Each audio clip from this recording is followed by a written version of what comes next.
लोकशंकरं शंकरं शंकराचार्यं केशवं बादरायणं सूत्रभाष्यकृतो वन्दे भगवन्तो पुनः पुनः श्रीमच्छङ्करभगवत्पूज्यपाद सद्गुरुभ्यो नमः। वन्दे सच्चिदानन्दं विधिवर्यं महामतिं वेदान्ताविद्यं सद्गुरुं प्रणतोऽस्म्यहं। सदाहं सम्प्रदायज्ञं संयमीन्द्रं सदाश्रयं सद्गुरुं सच्चिदानन्दं सदाचार्यमाश्रये। श्री सच्चिदानन्देन्द्र सरस्वती भगवो ब्रह्मा अथ इदानीं क्रियाकारक फलानां सर्वेषां गुणात्मकत्वात् सत्वरजस्तमो गुणभेदतः त्रिविधो भेदो वक्तव्यः इति आरभ्यते। ಈಗ ಕ್ರಿಯಾಕಾರಕ ಫಲಗಳೆಲ್ಲವೂ ಸತ್ವರಜಸ್ತಮೋ ಗುಣಗಳಾಗಿವೆ ಅಂತ ಪ್ರತಿಜ್ಞಾ. ಅಲ್ಲಿ ಹಿಂದೆ ಹೇಳಿರೋದು ಸತ್ವರಜಸ್ತಮೋ ಗುಣಗಳಾಗಿ ವಿಂಗಡಿಸೋಕೋಸ್ಕರವೇ ಹಿಂದೆ ಅನುವಾದ ಮಾಡಿರೋದು. ಜ್ಞಾನಂ ಕರ್ಮ ಚ ಕರ್ತಾಚ ಕರಣಂ ಕರ್ಮ ಕರ್ತೇತಿ. ಇಲ್ಲಿ ಹೋದ್ರೆ ಪ್ರಯೋಜನ ಇಲ್ಲ. ಈ ಮೂರೂ ಗುಣಗಳಲ್ಲೂ ಸತ್ವ ಗುಣಗಳನ್ನೇ ನೀವು ಇಟ್ಕೋಬೇಕು ಅಂತ ಹೇಳಿದ್ವಿ. ಈಗ ಹೇಳ್ತಾರೆ ಭಾಷ್ಯಕಾರರು ವೇದಾಂತ ದೃಷ್ಟಿಯಲ್ಲಿ ಕ್ರಿಯಾಕಾರಕ ಫಲ ಅಂದ್ರೆ ಆಯ್ತು. ಸಾಂಖ್ಯರನ್ನು ಸ್ವಲ್ಪ ಒಳಗ್ ಬಿಟ್ಕೊಂಡು ಅವರು ಸತ್ವರಜಸ್ತಮೋ ಗುಣಗಳಾಗಿವೆ ಅಂತ ಹೇಳ್ತಾರೆ. ನಿಜವಾಗಿ ಸತ್ವರಜಸ್ತಮೋ ಗುಣ ಅನ್ನೋದು ಮನಸ್ಸಿಗೆ ಮಾತ್ರ ಸೇರಿರೋದು, ವಸ್ತುವಿಗೆ ಸೇರಿದೆ ಅಂತ ಅಲ್ಲ. ಆದ್ರೆ ಮನಸ್ಸು ವಸ್ತು ಅಂತ ಎರಡು ಬೇರೆ ತೋರಿಸೋಕ್ಕಾಗಲ್ಲ. ನಮ್ಮ ಮನಸ್ಸಲ್ಲಿ ತುಂಬಾ ತಮೋ ಗುಣ ಇದ್ರೆ ಪ್ರಪಂಚವೆಲ್ಲ ತಮೋ ಗುಣ. ನಮ್ಮ ಮನಸ್ಸು ತುಂಬಾ ಉತ್ಸಾಹವಾಗಿ ಒಳ್ಳೆ ಪ್ರಕಾಶವಾದ ಪ್ರಪಂಚವನ್ನು ಮನಸ್ಸಿನ ಗುಣವನ್ನೇ ವಸ್ತುವಿಗೆ ಆರೋಪ ಮಾಡೋದು. ಹಾಗೆ ಕ್ರಿಯಾಕಾರಕ ಫಲ, ಕ್ರಿಯಾ ಅನ್ನೋದು ಕೆಲಸ. ಆ ಚೇಷ್ಟೆಗೆ ಕಾಮ ತಾನೇ ಕಾರಣ. ಎಲ್ಲಾ ಕ್ರಿಯೆಗೂ ಯಾವುದು ಕಾರಣ? ಕಾಮ. ಕಾಮ ಇರೋದೆಲ್ಲಿ? ಮನಸ್ಸಲ್ಲಿ. ಆದ್ರೆ ಮನಸ್ಸಲ್ಲಿ ಸತ್ವಗುಣದ ಕಾಮ, ರಜೋಗುಣದ ಕಾಮ, ತಮೋ ಗುಣದ ಕಾಮ ಅಂತ ಇಟ್ಕೊಂಡು ಆ ಕಾಮದಿಂದ ಬೆರೆತಿರೋ ಕರ್ಮದಲ್ಲಿ ಪುನಃ ಮೂರ್ ಹೇಳ್ಬೇಕು. ಕಾಮದಿಂದ ಕ್ರಿಯೆ ನಡೀತಾ ಇರೋದ್ರಿಂದ ಕ್ರಿಯೆಯಲ್ಲಿ ಸತ್ವರಜಸ್ತಮೋ ಗುಣಗಳನ್ನು ಹೇಳ್ತೀವಿ ಅಂದ್ರು. ಇನ್ನು ಕಾರಕ ಅಂದ್ರೆ ಕ್ರಿಯೆಯನ್ನು ಉಂಟು ಮಾಡುವ ಸಾಮಗ್ರಿಗಳು. ಮೊದಲನೇ ಸಾಮಗ್ರಿ ಯಾರೋ ಕ್ರಿಯೆಯಲ್ಲಿ ಉಂಟು ಮಾಡೋದಕ್ಕೆ? ಯಾರ ಸಾಮಗ್ರಿಯಲ್ಲಿ ಮೊಟ್ಟ ಮೊದಲು ಯಾರ?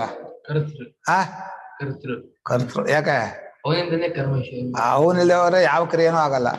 ಅದನ್ನ ಕರ್ತೃವಿಂದ ಹಿಡಿದು ತುಂಬಾ ಸಾಧನಗಳು ಬೇಕು. ಯಾವ್ಯಾವ್ದು ಬೇಕೋ? ಕರಣ ಬೇಕೋ. ಆಮೇಲೆ ಒಂದು ಕಾರಕ ಅಂದ್ರೆ ಗೊತ್ತಿಲ್ವಾ? ಗೊತ್ತಿದ್ದೀನ? ವ್ಯಾಕರಣ ಆಗಿದೆಯಲ್ಲ, ಕಾರಕ ಕಾರಕ ಅಂತ ಕೇಳಿದ್ಯಲ್ಲ. ಕ್ರಿಯೆಯನ್ನು ಮಾಡೋಕ್ ಇರೋ ಸಾಮಗ್ರಿಗಳು. ಅಡಿಗೆ ಮಾಡೋ ಕ್ರಿಯೆಗೆ 500 ಸಲ ಗೊತ್ತಾಗಿಲ್ವಾ? ಈ ಕರ್ಮಕ್ಕೆ ಬೇಕಾಗಿರೋ ಸಾಧನೆಗಳನ್ನ ಕಾರಕ. ಹೇಗೆ ಹೇಳು? ಕತ್ತಿ ಏನ್ ಕಾರಕ ಅಂತ ಅಡಿಗೆ ಮಾಡೋದಕ್ಕೆ? ಕತ್ತಿ ಹಚ್ತೀವಲ್ಲ, ತರಕಾರಿ ಕಾರಣ. ಊಟ ಮಾಡೋಣ, ಅಡಿಗೆ ಮಾಡೋದಕ್ಕೆ ಊಟ ಅವನೇ ಫಲನ. ಅಡಿಗೆ ಆಗೋ ಅನ್ನ ಫಲ. ಅವನ್ ಭಕ್ತರೇನ ಸಂಪ್ರದಾನ ಕೊಡಲ್ವನ ಅವನಿಗೆ? ಅಡಿಗೆ ಮಾಡೋದೂ ಕ್ರಿಯೆಯನ್ನು ಹಿಡ್ಕೊಂಡು ಬಾಕಿದೆಲ್ಲ ಜೋಡಿಸ್ಬೇಕು. ಹೀಗೆ ಕಾರಕ ಸಾಮಗ್ರಿಗಳು ಕೂಡ ಕ್ರಿಯೆಗೆ ತಕ್ಕಾಗಿ ಜೋಡಿಸೋದ್ರಿಂದ ಅವುಗಳಲ್ಲೂ ಸತ್ವರಜಸ್ತಮೋ ಗುಣಗಳಿವೆ. ಇನ್ನು ಫಲ ಇದೆಯಲ್ಲ, ನಿಜವಾಗಿ ಫಲ ನಮ್ಮ ಅಪೇಕ್ಷೆಂತೆ ಆಗ್ಬೇಕು. ಅದು ತಾನಾಗಿ ಆಗ್ಬಿಡತ್ತೆ, ನಮ್ಮ ಅಪೇಕ್ಷೆ ಮೀರಾಗ್ಬಿಡತ್ತೆ. ಕ್ರಿಯೆಯನ್ನು ಮಾಡಿ ಕರ್ತೃ ನಾನು ಇಷ್ಟಪಟ್ಟ ಫಲ ಆಗ್ಲಿ ಮಾಡಿರ್ತಾನೆ, ಬಂದ ಫಲ ಅನುಭವಿಸ್ಬೇಕಾಗತ್ತೆ. ಒಳ್ಳೆ ಕಾಫಿ ಮಾಡ್ಕೊಡಿ ಅಂದ್ರೆ ಕೊಟ್ಟಿದ್ದನ್ನು ಕುಡಿಬೇಕು, ಕುಡ್ದಿದ್ದನ್ನ ಏನಾಗ್ತದೆ? ಇವ್ರು ಇಷ್ಟಪಡ್ತಾರೆ. ಹೀಗೆ ಫಲದಲ್ಲೂ ಸತ್ವರಜಸ್ತಮೋ ಗುಣಗಳು, ಕಾರಕದಲ್ಲೂ ಸತ್ವರಜಸ್ತಮೋ ಗುಣಗಳು, ಕ್ರಿಯೆಯಲ್ಲೂ ಸತ್ವರಜಸ್ತಮೋ ಗುಣಗಳು. ಆ ಕಾರಕದಲ್ಲಿ ಕತ್ತು ಸೇರೋಯ್ತಲ್ಲ ಪ್ರಧಾನ. ಹೀಗೆ ಎಲ್ಲವೂ ಗುಣಾತ್ಮಕ. ಕೊನೆಗೆ ಹೇಳ್ತಾನೆ ನ ತದಸ್ತಿ ಪೃಥಿವ್ಯಾಂ ವಾ ದಿವಿ ದೇವೇಶು ವಾ ಪುನಃ ಸತ್ವಂ ಪ್ರಕೃತಿ ಮುಕ್ತ ಯದೇಭಿಸ್ಯ ತ್ರಿಭಿರ್ಗುಣೈ. ಈ ಮೂರು ಗುಣಗಳು ಮುಟ್ಟದೇ ಇರುವಂತಹ ಪದಾರ್ಥವೇ ಜಗತ್ನಲ್ಲಿ ಇಲ್ಲ ಅಂತ. ಹೀಗೆ ಸತ್ವರಜಸ್ತಮೋ ಗುಣಗಳಿಂದ ಒಂದೊಂದನ್ನು ಮೂರ್ ಭಾಗವಾಗಿ ಹೇಳಬೇಕು ಅಂತ ಹೇಳಿ ಈಗ ಯಾವ್ಯಾವ್ದನ್ನು ಹೇಳ್ತೇನೆ ಸತ್ವರಸಮ ಗುಣಗಳಿಂದ ಅನ್ನೋದನ್ನು ಭಗವಂತ ಪ್ರತಿಜ್ಞೆ ಮಾಡ್ತಾನೆ. ಹೇಳಪ್ಪ. ಜ್ಞಾನಂ ಕರ್ಮ ಚ ಕರ್ತಾ ಚ ಜ್ಞಾನಂ ಕರ್ಮ ಚ ಕರ್ತಾ ಚ ತ್ರಿಧೈವ ಗುಣಭೇದತಃ ತ್ರಿಧೈವ ಗುಣಭೇದತಃ ಪ್ರೋಚ್ಯತೆ ಗುಣಸಂಖ್ಯಾನೇ ಪ್ರೋಚ್ಯತೆ ಗುಣಸಂಖ್ಯಾನೇ ಯಥಾವತ್ ಶೃಣುತಾನ್ಯಪಿ. ಯಥಾವತ್ ಶೃಣುತಾನ್ಯಪಿ. ಜ್ಞಾನಂ ಕರ್ಮ ಚ ಕರ್ತಾ ಚ ತ್ರಿಧೈವ ಗುಣಭೇದತಃ ಪ್ರೋಚ್ಯತೆ ಗುಣಸಂಖ್ಯಾನೇ ಯಥಾವತ್ ಶೃಣುತಾನ್ಯಪಿ. ಜ್ಞಾನಂ ಕರ್ಮ ಚ ಕರ್ತಾ ಚ ತ್ರಿಧಾ ಏವ ಗುಣಭೇದತಃ ಪ್ರೋಚ್ಯತೆ ಗುಣಸಂಖ್ಯಾನೇ ಯಥಾವತ್ ಶೃಣು ತಾನಿ ಅಪಿ.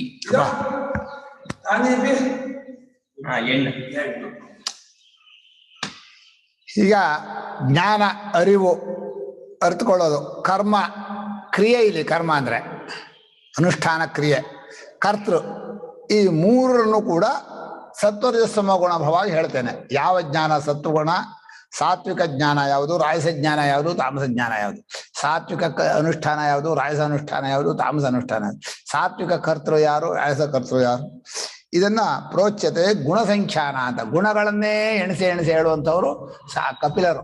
ಕಪಿಲ ಶಾಸ್ತ್ರಕ್ಕೆ ಗುಣಸಂಖ್ಯಾನ ಅಂತ ಹೆಸರು ಕೊಟ್ಟಿದ್ದಾರೆ. ಆ ಕಾಪಿಲ ಶಾಸ್ತ್ರ ಹೇಗೆ ಹೇಳಿದಾರೋ ಅದನ್ನೇ ಹೇಳ್ತೀನಿ ಅಂದ್ರು. ಇಲ್ಲಿ ಭಗವಂತ ಕಾಪಿಲ ಶಾಸ್ತ್ರ ಹೇಳಿದ್ದನ್ನು ಹೇಳ್ತೇನೆ ಅನ್ನೋ ಶಬ್ದಕ್ಕೆ ಅವ್ರದನ್ನು ತಗೊಂಡಿದ್ದಾನೆ ಅಂತ ಅರ್ಥ ಅಲ್ಲ. ಒಟ್ಟು ಪ್ರಸಿದ್ಧವಾದದ್ದು ಕೆಲವನ್ನ ಅವರು ತಗೊಂಡಿದ್ದಾರೆ. ಅವ್ರು ಹೇಳೋದು ಸರಿ. ಹೇಳಿದ್ದು ವೇದದಲ್ಲಿ ಇರೋದನ್ನೇ ಅವ್ರು ಸ್ವಲ್ಪ ಹೇಳಿರೋದನ್ನ ಅವ್ರದ್ದು ಸ್ವಲ್ಪ ಸರಿ ಅಷ್ಟೆ. ಅವ್ರು ಹೇಳಿದ್ರನ್ನ ನಾವು ತಗೊಂಡಿದೀವಿ ಅಂತ ಅರ್ಥ ಅಲ್ಲ. ಅವ್ರದ್ದು ಅಲ್ವೇ ಅಲ್ಲ. ಆಯ್ತು. ಆದ್ರೆ ಕೆಲವು ಅವ್ರನ್ನ ಯಾಕೆ ಒಪ್ಕೊಂಡ್ರಿ ಅಂತ ಕೇಳಿದ್ರೆ ಅದು ಕೆಲವು ಅನುಭವಕ್ಕೆ ಹೊಂದತ್ತೆ. ಈಗ ವಿವೇಕ ಅನ್ನೋದು ಅವ್ರದ್ದು ಹೊಂದತ್ತೆ, ಪುರುಷ ಅಸಂಗ ಅನ್ನೋದು ಹೊಂದತ್ತೆ. ಅದು ಬೇಡ, ಅದು ಹೊಂದಲ್ಲ. ಪುರುಷರ ಅನೇಕತ್ವ ಹೊಂದಲ್ಲ, ಅಸಂಗತ್ವ ಹೊಂದತ್ತೆ.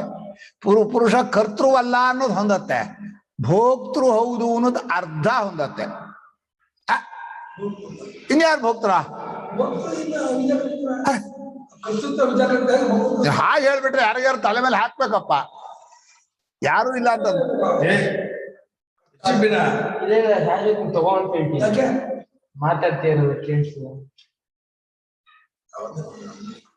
ಆಗ ಇವ್ ನಿರೂಪಕ, ಇವನು ಸ್ಟೇಜ್ ನಿರೂಪಕ.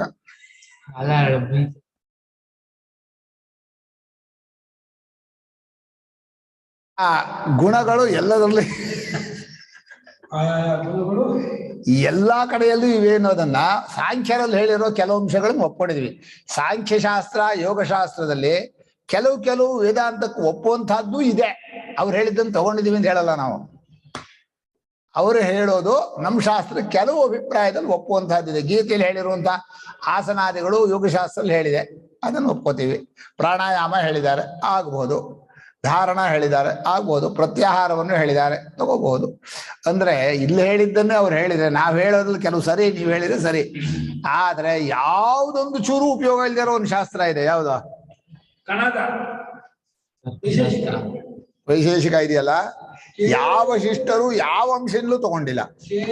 ಅದೇ ವೇದಾಂತ ಪ್ರಸಿದ್ಧವಾಗಿರೋದು.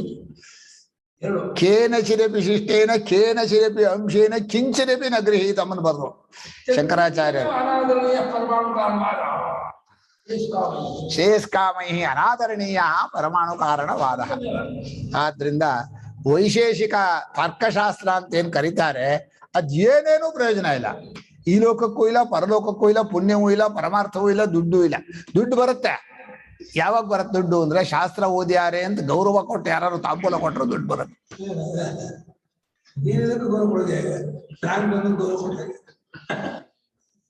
ಅತ್ಯಂತ ಕೆಟ್ಟ ಶಾಸ್ತ್ರ ಅದು. ಆದ್ರೆ ಬಹಳ ಹೊಗಳ್ತಾರೆ. ಬುದ್ಧಿ ಕಸರತ್ತು ಅಂತ. ಈ ಕೆಲವು ಆಟಗಳಲ್ಲಿ ಮ್ಯಾಜಿಕ್ ಮಾಡಿ ಇದೆಲ್ಲ ಹೇಳ್ತಾರಲ್ಲ, ಏನು ಪ್ರಯೋಜನ ಇರಲ್ಲ ಅದರಲ್ಲೇ, ಸುಮ್ಮನೆ ಮ್ಯಾಜಿಕ್. ಅದೇನೋ ಚೆನ್ನಾಗಿದೆ. ಏನ್ ಬುದ್ಧಿ ಕಸರತ್ತು ಅಂತ ಏನ್ ಮಾಡ್ಬೇಕ ತಿಳ್ಕೊಂಡು? ಅನುಭವಕ್ಕೆ ಹೊಂದಲ್ಲ, ಅನುಭವದಲ್ಲಿ ಇಲ್ಲ, ಲೋಕದ ವ್ಯವಹಾರಕ್ಕೆ ಬರಲ್ಲ, ಪುಣ್ಯ ವೈದಿಕಕ್ಕೆ ಬರೋದಿಲ್ಲ, ಪರಮಾರ್ಥ ತತ್ವಜ್ಞಾನಕ್ಕೆ ಬರೋದಿಲ್ಲ. ಯಾತಕ್ ಬೇಕೋ? ಯಾರು ಹೊಗಳ್ತಾರೆ ಅದನ್ನ ಮತ್ತೆ ಗುರುಗಳೇ? ಅದು ಯಾರು ಪಾಲನೆ ಆಗಲ್ಲ ಅಂದ್ರೆ ಈಗ ನಮ್ಮ ನರಸೀಪುರದ ವೇದಾಂತ ಕ್ರಮ ಬಿಟ್ರೆ ಇನ್ ಯಾರ ಹತ್ರ ವೇದಕ್ಕೆ ಹೋದ್ರು ಫಸ್ಟ್ ಹೇಳೋದೇ ನ್ಯಾಯಶಾಸ್ತ್ರ. ನನ್ನೆ ಒಬ್ಬನ ಕೇಳಿದೆ, ಏನಪ್ಪಾ ಮುಂದಕ್ಕೆ ಏನು ಓದ್ತೀಯ ಅಂತ. ಅವ್ರು ಬಂದಿದ್ದು, ನಾನು ನ್ಯಾಯಶಾಸ್ತ್ರ ಓದ್ತೀನಿಂದ. ಬುದ್ಧಿ ಇದೆಯನಿಗೆ ನ್ಯಾಯಶಾಸ್ತ್ರ ಅಂತ. ಶೃಂಗೇರಿ ಪೀಠದವರು ನ್ಯಾಯಶಾಸ್ತ್ರ ಓದಿ ಹೋದ್ರು ಬೈದು ಬಿಡ್ತಾರೆ, ಹತ್ತರಿಗೆ ನೀವು ನ್ಯಾಯಶಾಸ್ತ್ರ ಓದಿಲ್ಲ ಅಂತ. ಅವ್ರ ಅದ್ವೈತ ಅವ್ರಲ್ವಾ, ಅದ್ವೈತನೇ ಫಾಲೋ ಆಗೋದಲ್ಲ. ಅದೇ ಹೆಸರು ಅವ್ರ ನ್ಯಾಯಶಾಸ್ತ್ರಕ್ಕೆ ಅದ್ವೈತ ಅಂತ ಕರೆಯೋದವರು. ಅನ್ಯಾಯ ದಾರಿ ತಪ್ಪಿಸೋದ್ರಲ್ಲಿ ಬೇಕಾದಷ್ಟು ಜನ.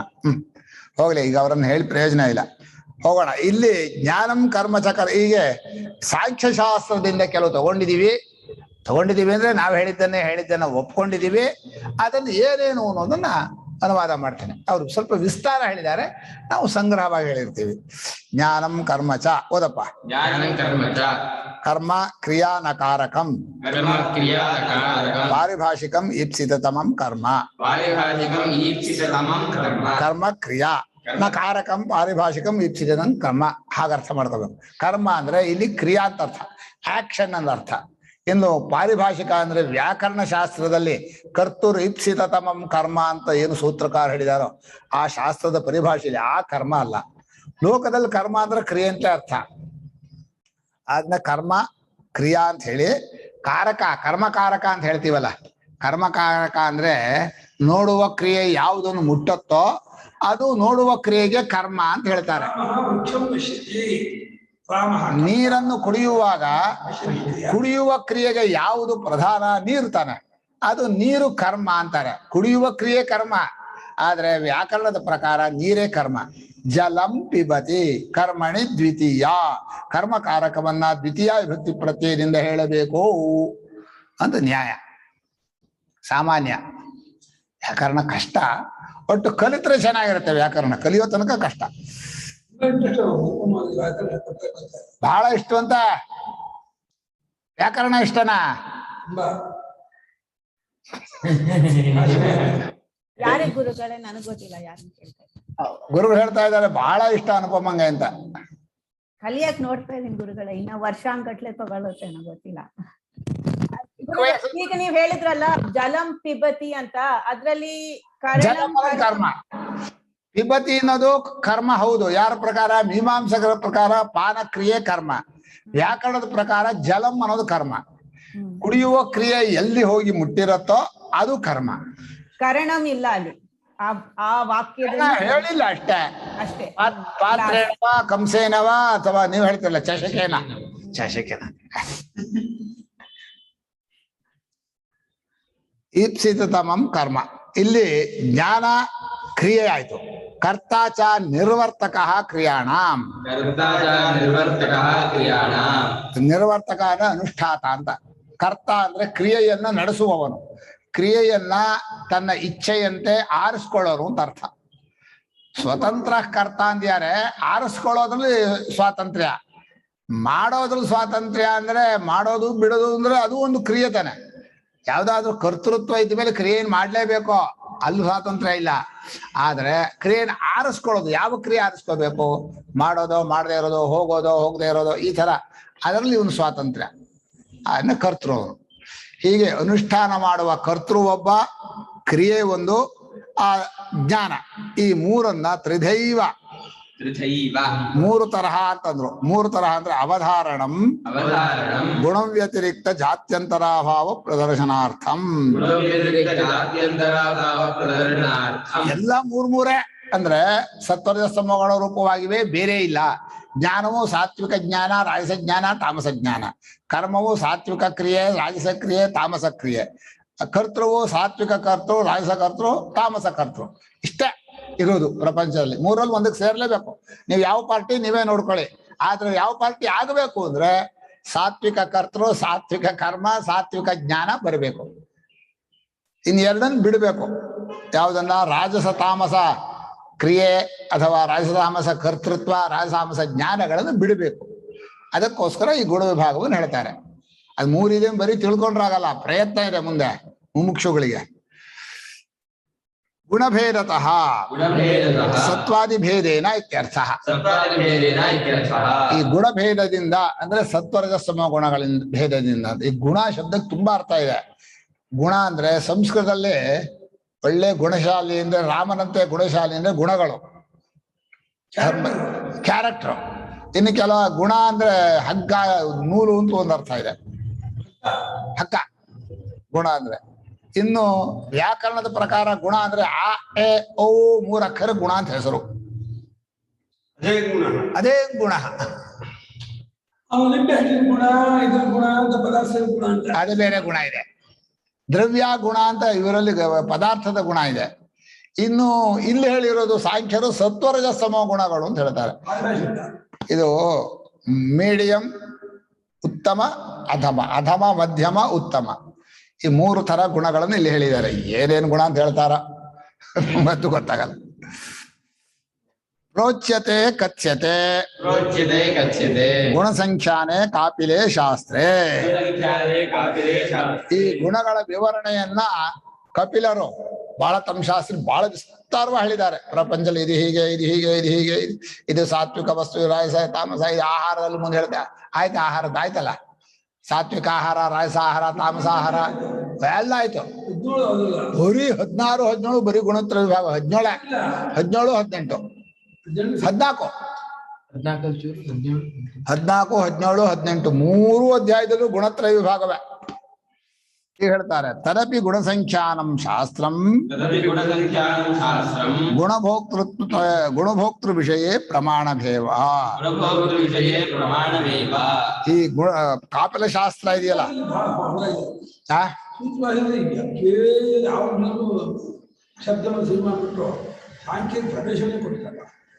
ಅಲ್ಲ ಈ ವಿಷಯದಲ್ಲ,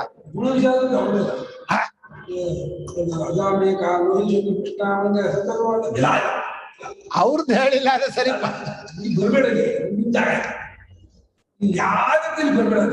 ಅಲ್ಲಪ್ಪ,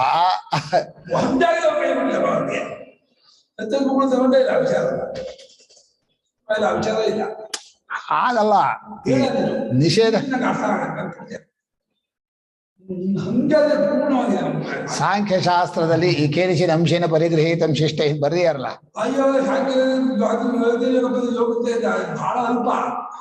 ಅಲ್ಲ, ಭಾಷ್ಯಕಾರರು ಯಾಕೆ ಸಾಂಖ್ಯರನ್ನ ಖಂಡನೆ ಮಾಡಿದ್ರು ಅನ್ನೋದು ಏನ್ ಹೇತು ಬರ್ದಿದ್ದಾರೆ. ಕೆಲವು ಶಿಷ್ಟರು ಸ್ವೀಕಾರ ಮಾಡಿದ್ದಾರೆ.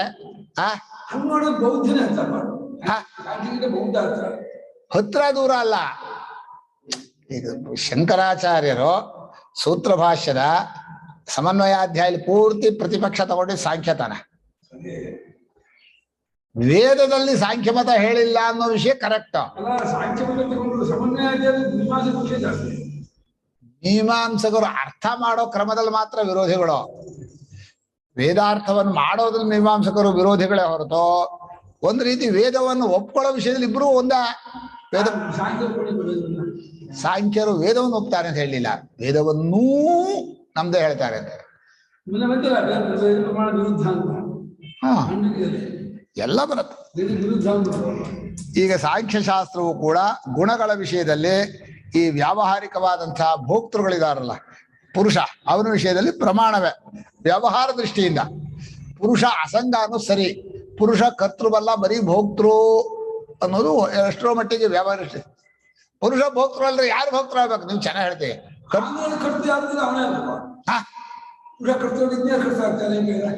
ಅಲ್ಲ, ಅಚೇತನಲ್ಲ ಅಂತ ಕರ್ತೃವಲ್ಲ ಅಂದ್ರೆ.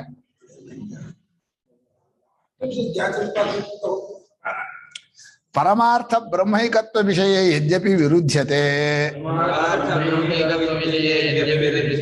ತಥಾಪಿ ಪರಮಾರ್ಥವಾದ ಬ್ರಹ್ಮಾತ್ಮಿಕತ್ವ ಒಂದೇ ಇರೋದು ಅನ್ನೋ ವಿಷಯದಲ್ಲಿ ಅವರಿಗೆ ವಿರೋಧ. ಆದ್ರೆ ಅವರು ಒಪ್ಪಲ್ಲ, ನಾವು ಅವರದನ್ನು ಒಪ್ಪಲ್ಲ. ಪರಮಾರ್ಥವಾದ ಅದ್ವಿತೀಯವಾದ ಪರಮಾತ್ಮನೊಬ್ಬನೇ ಇರೋದು ಅನ್ನೋದನ್ನು ಅವರು ದ್ವೈತಿಗಳು. ಪ್ರಪಂಚವು ಜೀವರು ಎರಡೂ ಸತ್ಯ, ಜೀವರು ಅನೇಕ, ಪ್ರಕೃತಿ ಹೀಗೆ ಹುಟ್ಟತ್ತೆ. ಒಂದು ರೀತಿ ಪರಿಣಾಮವಾದ ಅಂದ್ರು ಒಂದು ರೀತಿ ಅಸತ್ಕಾರ್ಯವಾದವೇ ಅದು, ಬದಲಾಯಿಸತ್ತೆ ರೂಪ. ಅಸತ್ಕಾರ್ಯವೇ ಇಲ್ದೇ ಇರೋದು.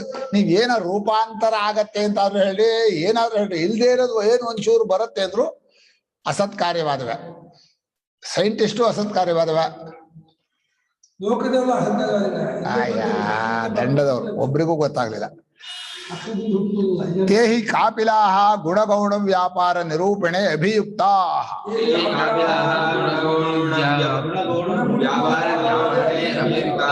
ಆ ಕಪಿಲ ಶಾಸ್ತ್ರದವರು ಗುಣಗಳ ವಿಷಯದಲ್ಲೂ ಗುಣ ಸಂಬಂಧವಾದಂತಹ ಕ್ರಿಯೆ ಇದೆಯಲ್ಲ ಅಥವಾ ವಸ್ತು ಕ್ರಿಯೆಗಳು ಗುಣದಿಂದ ಅದರನ್ನ ಬಿಡಿಸಿ ಹೇಳೋದ್ರ ಬಹಳ ಗಟ್ಟಿಗರು. ಅದು ಚೆನ್ನಾಗಿ ಅಭಿಯುಕ್ತ ನಿರೂಪಣೆ ಅಭಿಯುಕ್ತ ಇತಿ ತಚ್ಛಾಸ್ತ್ರಮಪಿ ವಕ್ಷ್ಯಮಾಣಃ ಸ್ತುತ್ಯರ್ಥತ್ವೇನ ಉಪಾದೀಯತೆ ಇತಿ ನ ವಿರೋಧ. ಅದನ್ನ ಪ್ರೋಚ್ಯತೆ ಗುಣಸಂಖ್ಯಾನ ಏನ್ ಭಗವಂತ ಯಾಕೆ ಹೇಳ್ತಾನೆ ಕೇಳ್ಬೇಡಿ, ಅವ್ರ ಶಾಸ್ತ್ರದಲ್ಲೂ ಇದು ಹೇಳಿದ್ದಾರೆ ಅಂತ ಒಂದು ರೀತಿ ತುಂಬಾ ಜನ ಹೇಳಿದ್ರೆ ಅದಕ್ಕೆ ಗೌರವ ತಾನೆ. ಅಲ್ಲಿ ಗುಣಸಂಖ್ಯಾನ ಕಾಗದ ನೀನು ಅರ್ಥ ಮಾಡ್ಬೇಕಾಗಿಲ್ಲ. ಗುಣವನ್ನು ಹೇಳುವ ಜಾಗದಲ್ಲಿ ಹೇಳಲಾಗುತ್ತೆ ಕಷ್ಟ. ಗುಣಗಳನ್ನು ಸಂಖ್ಯೆ ಮಾಡುವ ಬಿಟ್ಟು ಮಾಡುವ ವಿಚಾರದಲ್ಲಿ ಏನು ಹೇಳಲಾಗುತ್ತೆ ಅಂತ ಹೇಳೋರು ಅವ್ರೆ. ಯಾಕೆ ನಮ್ಮನ್ನು ದಾಸರು ಹೇಳಿದಾರೆ ಸರ್. ಈ ಭಾಷ್ಯಕಾರ ಬರೆದಿರೋದು ಮುಂಚೆ ಅರ್ಥ ಮಾಡೋಣ. ಗುರುಗಳೇ ಒಂದ್ ಕ್ವೆಶನ್ ಕೇಳ್ಬೋದಾ ನೀವು? ನನಗೆ ಒಂದೇ ಒಂದು ತುಂಬಾ ಇದು ಕನ್ಫ್ಯೂಷನ್ ಈ ಚಾಪ್ಟರ್ 18 ಅಲ್ಲಿ ಏನೇನೋ ವಿಭಾಗ ಮಾಡಿದಾರಲ್ವಾ. ಮುಂದಿನ ಶ್ಲೋಕದಲ್ಲಿ ಅದೇನೋ ಗುಣ ಕರ್ಮ ಚೋದನ ಅರ್ಥ ಆಯ್ತು. ಅದು ಏನಾದ್ರೂ ಇಂಗ್ಲಿಷ್ ಅಲ್ಲೇ ಹೇಳ್ತೀನಿ, ಯಾಕಂದ್ರೆ ಮತ್ತೆ ಕನ್ನಡದಲ್ಲಿ ಕರ್ಮ ಇದು ಅದು ಅಂತ ಬೇರೆ ಬೇರೆ ಮೀನಿಂಗ್ ಬರ್ತಾ ಇದೆಯಲ್ಲ. ಆಕ್ಷನ್ ಮಾಡೋದಕ್ಕೆ ಪ್ರೋತ್ಸಾಹ ಏನು ಕರ್ಮ ಚೋದನ ಆಯ್ತು. ಕರ್ಮ ಸಂಗ್ರಹ ಅಂದ್ರೆ ಆಕ್ಷನ್ ಅಲ್ಲಿ ಏನೇನು ಸೇರುತ್ತೆ ಅದು ಆಯ್ತು. 13 ಅಲ್ಲಿ ಕರ್ಮ ಮಾಡೋದಕ್ಕೆ ಏನೇನು ಕರ್ಮ ಕಂಪ್ಲೀಟ್ ಮಾಡಕ್ ಏನೇನ್ ಬೇಕು ಅವೆಲ್ಲಾನು ಹೇಳಾಯ್ತು. ಈಗ ಮತ್ತೆ ಏನೋ ಮತ್ತೆ ಕ್ಯಾಟಗರೈಸ್ ಮಾಡ್ತಾ ಇದಾರೆ. ಅದಷ್ಟು ಹೇಳಿರೋದು ಈ ಕ್ಯಾಟಗರಿಗೋಸ್ಕರ ಹೇಳಿದ್ವಲ್ಲ. ಜ್ಞಾನ ಅಥವಾ ಕರ್ತೃ ಎಲ್ಲವೂ ಹೀಗೆ ಸಾತ್ವಿಕ ರಾಜಸ್ಥಾನದಲ್ಲಿ ಸಾತ್ವಿಕರಾಗಿ ನೀವು ಇರಬೇಕು. ಏನೋ ಒಂದು ಮನುಷ್ಯನ ಪ್ರಯತ್ನ ಇರ್ಬೇಕಲ್ಲ, ಸುಮ್ಮನೆ ಒಂದು ಇದು ಇನ್ಫಾರ್ಮೇಶನ್ ಅಲ್ಲ. ಅದು ಇನ್ಫಾರ್ಮೇಶನ್ ಈ ಬರೀ ಇನ್ಫಾರ್ಮೇಶನ್ ಅಲ್ಲ. ಅದನ್ನೆಲ್ಲ ತಗೊಂಡು ಹೀಗೆ ಸಾತ್ವಿಕ ಜ್ಞಾನ ಇಟ್ಕೊಳ್ಳಿ, ಸಾತ್ವಿಕ ಕರ್ತೃವಾಗಿ ಸಾತ್ವಿಕ ಕ್ರಿಯೆ ಮಾಡಿ ಅಂತ ಅದಕ್ಕೋಸ್ಕರ ಅಷ್ಟು ಪೀಠಿಕೆ. ಅದು ಆ ಹಿಂದಿನ ಶ್ಲೋಕವೆಲ್ಲ ಇದು. ಮುಂಚೆ 5ರಿಂದ ನಡೆಯುತ್ತೆ, ನೀನು ಸಾಕ್ಷಿ ನಡೆಯೋದಿಲ್ಲ, ನಿನಗೆ ನಿನ್ನ ಯಾವ ಕ್ರಿಯೆ ಆಗಲ್ಲ ಅಂತ ತತ್ವ ಹೇಳಿದ್ದಾಯ್ತು. ತತ್ವ ಹೇಳಿದ ಮೇಲೆ ಈಗ ತತ್ವದ ದಾರಿಯಲ್ಲಿ ಸಾತ್ವಿಕರಾಗ್ಬೇಕಲ್ಲ ನಮ್ಮ ಮನುಷ್ಯ, ಅದಕ್ಕೆ ಸಾಧನವಾಗಿ ಹೇಳ್ತಾ ಇದ್ದಾರೆ. ಮುಂಚೆ ತತ್ವ ಹೇಳಿದ್ದಾಯ್ತು ಅಂದ್ರೆ ನೀವ್ ಹೇಳೋದು ಸನ್ಯಾಸ ತ್ಯಾಗದ ಬಗ್ಗೆ ಅದಂತ ಇದ್ದೀರಾ ಅಥವಾ? ಅಧಿಷ್ಠಾನಂ ತತ್ರೈ ವಂಸತಿ ಕರ್ತಾರಂ ಆತ್ಮಾನಂ ಕೇವಲಂ ತುಯಃ ಅಂತ ಹೇಳಿದಲ್ಲ. ಅಧಿಷ್ಠಾನಂ ತಥಾ ಕರ್ತ ಅದೆಲ್ಲ ತತ್ವ ವಿಷಯ. ಪರಮಾರ್ಥ ತತ್ವದಲ್ಲಿ ನೀವು ಯಾವ ಕ್ರಿಯೆಗೂ ಕರ್ತೃವಲ್ಲ ಅಂತ ಹೇಳಿದ್ದಾಯ್ತು.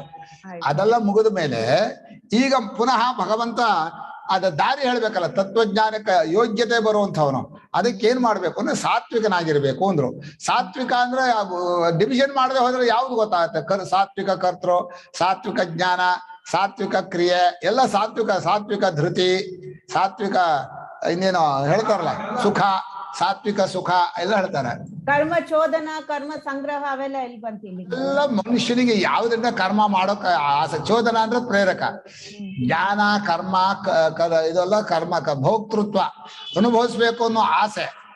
ಆ ಜ್ಞಾನ, ಕಾಮರೂಪವಾದ ಜ್ಞಾನ ಇದೆಲ್ಲ ಕರ್ಮಕ್ಕ ಪ್ರೇರಕ. ಮೂರು ಕರ್ಮಕ್ಕೂ, ಸಾತ್ವಿಕ ಕರ್ಮಕ್ಕೂ, ರಾಜಸ ಕರ್ಮಕ್ಕೂ, ತಾಮಸ ಕರ್ಮಕ್ಕೂ ಅದೇ ಪ್ರೇರಕ. ಕರಣಂ ಕರ್ತ ಹೇಳಿದ್ರಲ್ಲ. ಆಮೇಲೆ ಶರೀರ ವಾಂಗ್ ಮನೋಭಿನ ಕರ್ಮ ಅದು ಬೇರೆ ಹೇಳಿದ್ದಾರೆ. ಎಲ್ಲಾ ಡಿವಿಷನ್ ಹೇಳಿ ಈ ಸತ್ವರಜಸ್ತಮ ಗುಣಗಳಿಗೆ ಎಂಡ್ ಮಾಡ್ತಾ ಇದ್ದಾನೀಗ. ಆಯ್ತಾ? ಯಥಾವತ್ ಯಥಾ ನ್ಯಾಯಂ ಯಥಾಶಾಸ್ತ್ರಂ ಶೃಣು ತಾನ್ಯಪಿ. ಯಥಾವತ್ ಅಂದ್ರೆ ಯುಕ್ತಿಗೆ ಹೊಂದುವಂತೆ, ಯಥಾ ನ್ಯಾಯ ಅಂತ ಅನ್ವಯ ವ್ಯತಿರೇಕ ಯುಕ್ತಿಯು ಯಾವುದೋ ಒಂದು ಯುಕ್ತಿಗೆ ಹೊಂದತ್ತೆ. ನಮಗೆ ಯಾವ ವಸ್ತುವಿನಲ್ಲೂ ಸತ್ವಗುಣ ಕಾಣಲ್ಲ, ಯಾವುದಲ್ಲೂ ರಾಜಗುಣ. ಯಾವ ವ್ಯಕ್ತಿಯು, ಎಲ್ಲಾ ವ್ಯಕ್ತಿಯು ಯಾವಾಗಲೂ ಸಾತ್ವಿಕರಾಗಿರ್ತಾರ. ಕೆಲವು ಸಲ ರಾಜಸಾಗ್ಬಿಡ್ತಾರೆ, ಕೆಲವು ಸಲ ತಾಮಸರಾಗ್ತಾರೆ.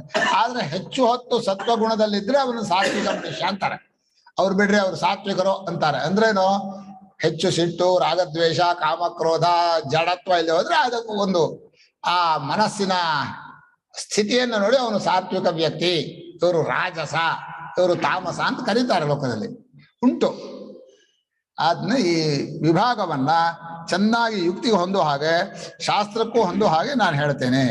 ಜ್ಞಾನಾದೀನಿ ಜ್ಞಾನಾದೀನಿ ತದ್ಭೇದ ಜಾತಾನಿ ತದ್ಭೇದ ಜಾತಾನಿ ಗುಣಭೇದ ಕೃತಾನಿ ಶೃಣು. ಗುಣಭೇದ ಕೃತಾನಿ ಶೃಣು. ಜ್ಞಾನ, ಕರ್ಮ, ಕರ್ತೃ ಈ ಮೂರನ್ನು ಕೂಡ ಸಾತ್ವಿಕ, ರಾಜಸ, ಒಂದೊಂದನ್ನು ಸಾತ್ವಿಕ, ರಾಜಸ, ತಾಮಸ ಈ ಮೂರ್ ತರ ಹೇಳ್ತೇನೆ ಅಂತ ಕೇಳೋ ಅಂದ.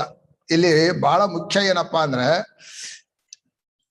ಮಾತಿನಲ್ಲಿ ಜ್ಞಾನ ಗೊತ್ತಾಗತ್ತೆ. ಮಾತಾಡುವಾಗ ಭೇದ ಬುದ್ಧಿಯಿಂದ ಮಾತಾಡ್ತಾನ, ಏಕಾತ್ಮತೆಯಿಂದ ಮಾತಾಡ್ತಾನ, ತುಂಬಾ ಸ್ವಾರ್ಥದಿಂದ ಮಾತಾಡ್ತಾನ ಅನ್ನೋದು ಕೇಳೋರಿಗೆ ಅರ್ಥವಾಗತ್ತೆ. ಆದ್ನ ಅವ್ರ ಜ್ಞಾನವನ್ನು ಇಂಥದ್ದು ಅಂತ ಹೇಳ್ತೀವಿ ನಾವು. ಜ್ಞಾನ ಕಣ್ಣಿಗೆ ಕಾಣಲ್ಲ. ಸಾತ್ವಿಕ, ನಾವು ನಮ್ಮ ಜ್ಞಾನವನ್ನ ಸಾತ್ವಿಕವಾಗಿ ಮಾಡಬೇಕು.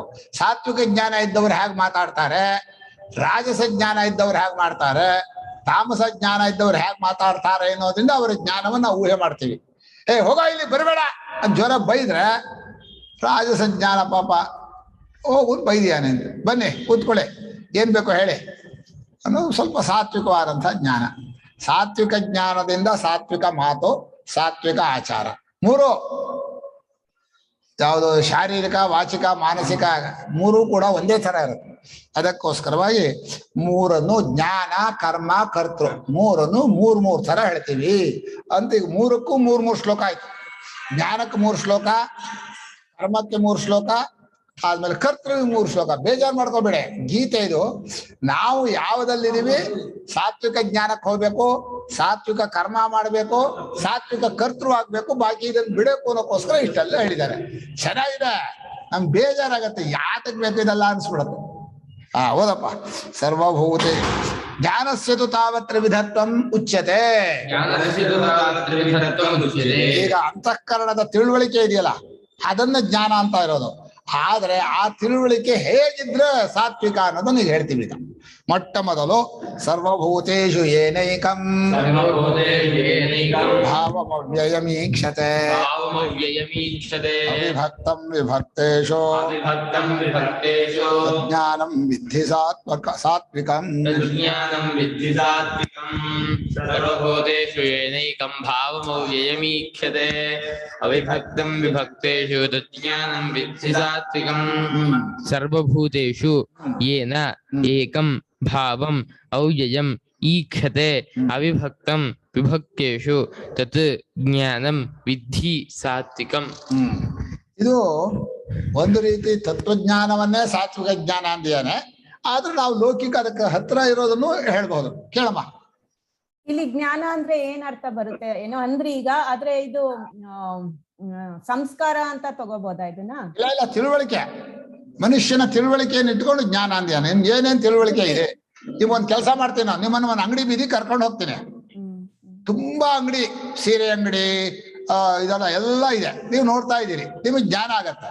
ನಿಮ್ಮ ಜ್ಞಾನದಿಂದ ಏನೋ ಮುಂದೆ ಉಂಟಾಗತ್ತೋ ಅದ್ರ ಮೇಲೆ ನಿಮ್ ಜ್ಞಾನ ಲೆಕ್ಕ. ನೀವು ಏನ್ ಮಾತಾಡ್ತೀರಿ, ಯಾವ ತರ ಕ್ರಿಯೆ ಅಭಿವ್ಯಕ್ತಿ ಪಡಿಸ್ತೀರಿ, ಅದ್ರ ಮೇಲೆ ನಿಮ್ ಜ್ಞಾನ ಸಾತ್ವಿಕವೋ, ರಾಜಸವೋ, ತಾಮಸವೋ ಅಂತ ಮುಂದೆ ಅದಕ್ಕೆ ಮಾರ್ಕ್ಸ್ ಹಾಕೋದು, ನಂಬರ್ ಕೊಡೋದು. ಹಾಗೆ ಈಗ ಇಷ್ಟು ಪ್ರಾಣಿಗಳಿವೆ, ಎಲ್ಲರನ್ನು ನೋಡ್ತೀರಿ. ಎಲ್ಲರನ್ನು ನೋಡಿದಾಗ ಅಯ್ಯೋ ಇವ್ರು ಹಾಗೆ, ಇವ್ರು ಹೀಗೆ, ಅವ್ರ ಅಂಥವ್ರು ಇಂಥವ್ರು ನೋಡಿದ್ರೆ ಅದಕ್ಕೊಂಥರ ಹೆಸರು. ಇಲ್ಲಪ್ಪ, ಎಲ್ಲರೂ ಒಂದೇ ತರ ನಮ್ಗೆ ಕಾಣಿಸ್ತಾ ಇರೋದ್ರಿಂದ ಅದಕ್ಕೊಂಥರ ಹೆಸರು. ಎಲ್ಲ ಏನು ಪ್ರಯೋಜನ ಇಲ್ಲ, ಎಲ್ಲ ದಾಡ್ರು, ಮೂರ್ಖರು ಅಂತ ನಿಮ್ಗೆ ಜ್ಞಾನ ಬಂದ್ರೆ ಅದಕ್ಕೆ ನಿಮ್ಗೆ ಜ್ಞಾನಕ್ಕೆ ಹೆಸರು. ಅವರಿಗೆಲ್ಲ ಹೆಸರು, ನೋಡಿಸ್ಕೊಂಡವ್ರಿಗಲ್ಲ, ನೋಡೋ ನಿಮ್ಮ ಜ್ಞಾನಕ್ಕೆ ಹೆಸರು. ಈಗ ಹೇಳ್ತಾರೆ, ಈಗ ಮೊದಲನೇದು ಪರಮಾರ್ಥ ದರ್ಶನವನ್ನೇ ಸಾತ್ವಿಕ ಜ್ಞಾನ ಅಂದಿದ್ದಾರೆ. ನ್ಯಾಯವಾಗಿ ಪರಮಾರ್ಥ ದರ್ಶನಕ್ಕೆ ರಾಜಸ, ತಾಮಸ, ಸಾತ್ವಿಕ ಇಲ್ಲ. ಆದ್ರೆ ಭಾಷ್ಯಕಾರರು ಯಾಕೋ ಇಲ್ಲಿ ಪರಮಾರ್ಥ ಜ್ಞಾನವನ್ನೇ ಇಟ್ಕೊಂಡು ಅದೇ ಪರಿಪೂರ್ಣ ಸಾತ್ವಿಕ ಜ್ಞಾನ, ಅದಕ್ಕೆ ಕೆಳಗೆ ಸ್ವಲ್ಪ ಹತ್ರವಾದ್ದು ಇಟ್ಕೋಬಹುದು. ಇದೇನಾಗತ್ತೆ ಅಂದ್ರೆ, ಪರಮಾರ್ಥ ಜ್ಞಾನದ ಅಭಿವ್ಯಕ್ತಿ ಭಾಷೆಯಲ್ಲಿ ಕಷ್ಟ ಬರೋದು. ನೀವು ಬಂದವರನ್ನೆಲ್ಲ ಒಂದೇ ತರ ನೋಡ್ತಿರೋ, ವ್ಯತ್ಯಾಸವಾಗಿ ನೋಡ್ತಿರೋ ಅಂತ ಕೇಳಿದ್ರೆ ಏನ್ ಹೇಳ್ತೀರಾ? ವ್ಯತ್ಯಾಸ ನೋಡೋದು ತಪ್ಪು, ಒಂದೇ ತರ ನೋಡಿದ್ರು ತಪ್ಪು. ಹೇಗ್ ಮಾಡೋದು? ಒಬ್ಬೊಬ್ರಿಗೆ ಒಂದೊಂದ್ ತರ ಮಾಡ್ತೀರಾ. ಒಬ್ರಿಗೆ ಕುರ್ಚಿ ಕೊಡ್ತೀರಿ, ಒಬ್ರಿಗೆ ಚಾಪೆ ಹಾಕ್ತೀರಿ, ಒಬ್ರು ದೂರ ಕೂರಿಸ್ತೀರಿ, ಒಬ್ರು ಹತ್ರ ಕೂರಿಸ್ಕೋತೀರಿ. ಹೀಗೆ ಮಾಡ್ಬೋದಾ? ನಿಮ್ ಜ್ಞಾನ ಈ ತರ ಇರ್ಬೋದಾ? ಮಾತಾಡುವಾಗಲೂ ಒಬ್ರು ಹೆಚ್ಚು ಮಾತಾಡ್ತೀರಿ, ಒಬ್ರು ಕಡಿಮೆ ಮಾತಾಡ್ತೀರಿ, ಒಬ್ರು ಪ್ರಿಯವಾಗಿ ಮಾತಾಡ್ತೀರಿ, ಒಬ್ರು ಅಸಡ್ಡೆಯಿಂದ ಮಾತಾಡ್ತೀರಿ. ನಿಮ್ಮ ವ್ಯವಹಾರ ನೋಡಿ ನಿಮ್ಮ ಜ್ಞಾನವನ್ನು ಅಳತೆ ಮಾಡ್ತಾರೆ, ನಂಬರ್ ಕೊಡ್ತಾ ಹೋಗ್ತಾನೆ ಭಗವಂತ. ಈಗ ನೋಡಿ ಎಂಥ ನಂಬರ್ ಕೊಡ್ತಾನೆ ಅಂತ. ಸರ್ವಭೂತೇಷು ಸರ್ವಭೂತೇಷು ಅವ್ಯಕ್ತಾದಿ ಸ್ಥಾವರಾಂತೇಷು ಭೂತೇಷು ಅವ್ಯಕ್ತಾದಿ ಸ್ಥಾವರಾಂತೇಷು ಭೂತೇಷು ಏನ ಜ್ಞಾನೇನ ಏಕಂ ಭಾವಂ ವಸ್ತು. ಏನ ಜ್ಞಾನೇನ ಏಕಂ ಭಾವಂ ವಸ್ತು. ಭಾವಶಬ್ದಃ ವಸ್ತುವಾಚಿ, ಭಾವಶಬ್ದಃ ವಸ್ತುವಾಚಿ. ಏಕಂ ಆತ್ಮವಸ್ತು ಇತ್ಯರ್ಥಃ. ಏಕಂ ಆತ್ಮವಸ್ತು ಇತ್ಯರ್ಥಃ. ಎಲ್ಲಾ ಭೂತಗಳಲ್ಲೂ ಅಂದ್ರು. ಇಲ್ಲಿ ಭೂತ ಅಂದ್ರೆ ಪ್ರಾಣಿ ಅಂತ ಅರ್ಥ. ಯಾಕಂದ್ರೆ ಅವ್ಯಕ್ತಾದಿ ಸ್ಥಾವರ ಅಂತ ಹೇಳಿರೋದ್ರಿಂದ ಎರಡನೇ ಗರ್ಭಾದಿ ಹೇಳ್ಬೋದಾಯ್ತು, ಅವ್ಯಕ್ತಾದಿ ಹೇಳಿದ್ದಾರೆ ಮುಂದಿನ ಇದರಲ್ಲಿ ಹಿರಣ್ಯಗರ್ಭ ಇದೆ, ಇಲ್ಲಿ ಅಂತ ಭಾಷೆ ಇರ್ಬಹುದನ. ಒಟ್ಟು ಬ್ರಹ್ಮಾದಿ ಸ್ಥಾವರಾಂತೇಶು ಭೂತೇಶು ಅಂತ ಪ್ರಸಿದ್ಧಿ. ಇವು ಎಲ್ಲ ನಾವಿಗೆ ಕಾಣೋ ಬ್ರಹ್ಮ ಎಲ್ಲಿ ಕಾಣ್ತಾನೆ? ಕಾಣ್ತಾ ಇರುವಂತ ಮನುಷ್ಯ ಲೋಕದ ಎಲ್ಲಾ ಜನರು, ಎಲ್ಲಾ ಪ್ರಾಣಿಗಳು, ಎಲ್ಲಾ ಗಿಡ ಮರಗಳು, ಎಲ್ಲದರಲ್ಲೂ ಚೈತನ್ಯ ಒಂದೇ ಸ್ವರೂಪವನ್ನೇ ನೋಡ್ತಾ ಇರ್ಬೇಕು, ಉಪಾಧಿ ನೋಡ್ಬಾರ್ದು. ಅವ್ರ ಕಣ್ಣು ಆಗಿದೆ, ಇವ್ರ ಮೂಗು ಆಗಿದೆ, ಇವ್ರು ಸೊಟ್ಟಿಗಿದೆ, ಅದೆಲ್ಲ ನೋಡಿದ್ರೆ ನೀವು ಸಾತ್ವಿಕ ಜ್ಞಾನ ಅಲ್ಲ ನಿಮ್ದು. ಎಲ್ಲ ಅವಾಗ ನೋಡೋಕ್ ಬರೋದೇ ಬರೆಯೋದು. ಆ ಫೋಟೋ ತೋರಿಸ್ರೆ ಫೋಟೋ ಯಾತಕ್ಕೆ ನೋಡ್ತೀರಿ? ನಮ್ಗೆ ನಮ್ಮ ಗುರುಗಳು ಒಂದು ಮಾತು ಹೇಳಿದ್ರು, ಅಲ್ಲಪ್ಪ ದೇಹ ಕೊಟ್ಟಿರೋದು ಪ್ರಪಂಚ ನೋಡೋಕೆ ಒಂದು ಇನ್ಸ್ಟ್ರೂಮೆಂಟ್, ಉಪಕರಣ. ಆ ಕಣ್ಣು ಹಾಗಿದ್ರೆ ನೋಡೋ ಕ್ರಿಯೆ ಆದ್ರಾಯ್ತಾ, ಮೂಗು ಹಾಗಿದ್ರೆ ಉಸಿರಾಡಿದ್ರಾಯ್ತಾ? ನಮಗ್ ಹಾಗಲ್ಲ, ಮೂಗು ಹೀಗಿರ್ಬೇಕು, ಸಂಪಿಗೆ ಮುಗತ್ತೆ. ಸಂಪಿಗೆ ಮುಗಿ ಅದಕ್ಕೆ ಹೀಗೆ ವ್ಯಕ್ತಿ ಅದು ಮನುಷ್ಯನ ಮನಸ್ಸು ತುಂಬಾ ಚೆನ್ನಾಗಿದ್ರೆ ಅವನು ಎಲ್ಲವೂ ಚೆನ್ನಾಗಿ ಕಾಣಿಸುತ್ತೆ, ಅಥವಾ ನಾವು ತುಂಬಾ ಮೆಚ್ಚಿದ್ರೆ ಅವನ್ನೆಲ್ಲ ಚೆನ್ನಾಗಿ ಕಾಣಿಸುತ್ತೆ. ಎರಡು ತರ. ಯಾರನ್ನು ನೋಡ್ತೀವೋ ಅವರ ಮನಸ್ಸು ತುಂಬಾ ಪರಿಶುದ್ಧವಾಗಿ, ತುಂಬಾ ತತ್ವಜ್ಞಾನದಲ್ಲಿ ಆ ತರ ಇದ್ರೆ ಅವರು ಎಷ್ಟೇ ವಯಸ್ಸಾದ್ರೂ ಹೇಗೆ ಇದ್ರು ತುಂಬಾ ಸುಂದರವಾಗಿ ಕಾಣಿಸ್ತಾರೆ. ಅಥವಾ ನಾವು ಹಾಗಿದ್ರೆ ನಮ್ಮ ಮನಸ್ಸು ತುಂಬಾ ಗುಣಶಾಲಿ ಆಗಿದ್ರೆ ಅದ ಕಾಣುತ್ತೆ. ಈಗ ಇವ್ರು ಹೇಳ್ತಾರೆ ಭಗವಂತ ನಿಮ್ಮ ಮನಸ್ಸು ಈ ಜಗತ್ತಿನ ಎಲ್ಲಾ ಪ್ರಾಣಿಗಳಲ್ಲೂ ಪರಮಾತ್ಮನ ಸ್ವರೂಪವನ್ನೇ ಕಾಣೋದಾದ್ರೆ ನಿಮ್ದು ಸಾತ್ವಿಕ ಜ್ಞಾನ ಅಂತ. ಇದು ಕಷ್ಟ ಸಾಧ್ಯ. ಇದು ಯಾರು ನೋಡಿದ್ರು ಏನು ಉಪಾಧಿ ನೋಡ್ಬಾರ್ದು. ಕೈಕಾಲು ಆಗಿದೆ, ಎಲ್ಲ ಒಂದೇ ಪ್ರಯೋಜನ, ಎಲ್ಲರ ದೇಹೇಂದ್ರಿಯಗಳು ಅದದೇ ಪ್ರಯೋಜನ. ದೇಹೇಂದ್ರಿಯದಲ್ಲಿ ವ್ಯತ್ಯಾಸ ಇರೋದು ಯಾವ್ದು ಗೊತ್ತಾ? ಒಂದೇ ಒಂದು ಪದಾರ್ಥ. ಯಾವ್ದದು? ಬುದ್ಧಿ. ಮನಸ್ಸು ಒಂದೇ. ಮನಸ್ಸಿದೆಯಲ್ಲ, ಒಬ್ಬೊಬ್ಬರಿಗೆ ಒಂದೊಂದ್ ಥರ ಇರತ್ತೆ ಅಂತ. ಅದು ಎಲ್ಲರ ಮನಸ್ಸು ನಮ್ಗೇನು ಅರ್ಥ ಆಗಲ್ಲ. ಮನಸ್ಸನ್ ಬಿಟ್ರೆ ದೇಹೇಂದ್ರಿಯ ಅಂದ್ರೆ ಅದು ರಚನೆ ಅಲ್ಲ, ಕ್ರಿಯೆ. ದೇಹೇಂದ್ರಿಯ ಅಂದ್ರೆ ಅದರ ಕೆಲಸ ಹೇಳ್ತಾ ಇರೋದು. ಎಲ್ಲರ ದೇಹೇಂದ್ರಿಯಗಳ ಕೆಲಸ ಒಂದೇ ತಾನಮ್ಮ. ಅದು ಆ ತರ ಇರ್ಬೇಕು, ಹುಡುಗಿ ಈ ತರ ಹುಡುಗ ಇರ್ಬೇಕು ಅಂತಾರಲ್ಲ, ಎಲ್ಲ ಒಂದೇ, ಬರೀ ಸುಳ್ಳು. ಮನಸ್ಸು ಮಾತ್ರ ಒಬ್ರಿಗೊಬ್ರಿಗೆ ವ್ಯತ್ಯಾಸ ಇರುತ್ತೆ. ಊಹೆ. ಮನಸ್ಸು ಹೋಗ್ಲಿ ಅರ್ಥ ಆಗಿರತ್ತೋ ಅರ್ಥ ಆಗಿರಲ್ಲ. ಆದ್ರೂ ಕೂಡ ನಾವು ಯಾವ ದೇಹೇಂದ್ರಿಯಗಳಲ್ಲಿರುವ ಎಲ್ಲಾ ಮನಸ್ಸೊಳಗಿರುವ ಒಬ್ಬ ಜೀವ ಇದಾನಲ್ಲ, ಆ ಅಹಮಾತ್ಮ ಗುಡಾಕೇಶ, ಪರಮಾತ್ಮ ಅಂತಲೇ ನೋಡ್ಬೇಕಂತೆ. ಅವ್ರು ಹಾಗಿದ್ದಾರೆ ಹೀಗಿದ್ದಾರೆ ಅಂತ ಹೇಳ್ಬಾರ್ದು. ಅವ್ರು ಬಹಳ ಕೋಪಿಷ್ಠರೋ, ಅವ್ರು ತುಂಬಾ ತೊಂದರೆ ಕೊಡ್ತಾರೆ ಅನ್ಬಾರ್ದು. ಎಲ್ಲ ಒಬ್ಬರೇ ಪರಮಾತ್ಮ ಅಂತ ಹೇಳಿ ಏನ ಜ್ಞಾನೇನ ಏಕಂ ಭಾವಂ ವಸ್ತು. ನಿಮ್ಮ ಅರಿವಿಗೆ ಅದೇ ಕಾಣಬೇಕು. ಎಲ್ಲರ ಮನೆ ಒಳಗೂ ಏನ್ ನೋಡ್ಬೇಕು ಅಂತ ನೀವು? ಆಕಾಶನೇ ನೋಡ್ಬೇಕು. ಯಾರ ಮನೆ ಆಕಾಶ ಚೆನ್ನಾಗಿದೆ ಅಂತ ಹೇಳ್ತೀರಿ ಹೇಳಿ? ಈ ಮನೆ ಚೆನ್ನಾಗಿದೆ, ಈ ಮನೆ ಸಣ್ಣದಾಗಿದೆ, ಯಾರ ಮನೆದು ಹೇಳ್ಬೋದಾ? ಬೈಲಿನ್ನೂ ಚೆನ್ನಾಗಿದೆ, ಬೈಲಿನ್ನೂ ಚೆನ್ನಾಗಿದೆ.